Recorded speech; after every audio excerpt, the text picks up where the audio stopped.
ক্ষমতাচ্যুত সাবেক প্রধানমন্ত্রী শেখ হাসিনার পুত্র ও তথ্য প্রযুক্তি বিশেষজ্ঞ সজীব ওয়াজেদ জয় বলেছেন, দুর্নীতি দমন কমিশন যদি আমার সম্পত্তি বাজেয়াপ্ত করতে চায় তাহলে আমি তাদের আমন্ত্রণ জানাই। বৃহস্পতিবার নিজের ভেরিফাইড ফেসবুক পেজে দেওয়া এক পোস্টে জয় এ মন্তব্য করেন। তিনি অভিযোগ করেন, এই অবৈধ সরকার এখন চাপে পড়েছে এবং জনরোষের মুখে জনগণের দৃষ্টি ভিন্ন খাতে নিতে দুদককে দিয়ে আমার বিরুদ্ধে মিথ্যা অভিযোগ দাঁড় করানোর চেষ্টা করছে। সম্পত্তি নিয়ে জয় বলেন, আমি ভার্জিনিয়ার 2টি বাড়ির মালিক নই, একটি আমার এবং সেটা 2018 সালে কিনেছি। গত বছর আমার ডিভোর্স চূড়ান্ত হওয়ার পর মালিকানা এককভাবে আমার নামে হয়। অন্য যে বাড়ির কথা বলা হচ্ছে সেটি ছিল আমার আগের বাড়ি, যেটি বিক্রি করে আমি এই বাড়িটি কিনেছি।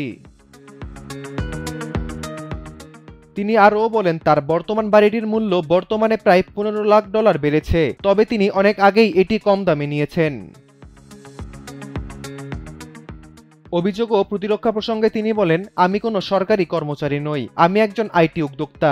আমার আয় সম্পূর্ণ বৈধ এবং আমি এখানে কর দিয়ে বসবাস করি। FBI আমার বিষয়ে ইতিমধ্যেই তদন্ত করেছে এবং তারা কোনো অবৈধ কিছু খুঁজে পায়নি। এছাড়াও জয় দাবি করেন, ইউনূস সরকারের সময় তার বাংলাদেশি পাসপোর্ট বাতিল হওয়ার পর তিনি দ্রুত মার্কিন নাগরিকত্ব পান। দুদককে চ্যালেঞ্জ ছুড়ে দিয়ে তিনি বলেন, দুদক যদি আমার সম্পত্তি বাজেয়াপ্ত করতে চায় তাহলে তাদের আমন্ত্রণ জানাই, এসে পারলে চেষ্টা করে দেখুক। আমার আইনজীবীরা যুক্তরাষ্ট্রে দুদকের মোমেনের বিরুদ্ধে মামলা করতে তৈরি হয়ে আছে। নিরাপত্তা ইঙ্গিত দিয়ে আরও বলেন, এই অভিযোগের উদ্দেশ্য হলো আমার ঠিকানা প্রকাশ করে আমাকে নিরাপত্তাহীন অবস্থায় ফেলা, কিন্তু আমেরিকায় ব্যক্তিগত অস্ত্র রাখা বৈধ এবং গুলিরও কোনো সীমা নেই। আমি ভীত নই, নিজেকে রক্ষা করতে আমি সম্পূর্ণ প্রস্তুত ও সক্ষম। আর একটা কথা, আমার বাড়ি নম্বর কিন্তু 32 নয়।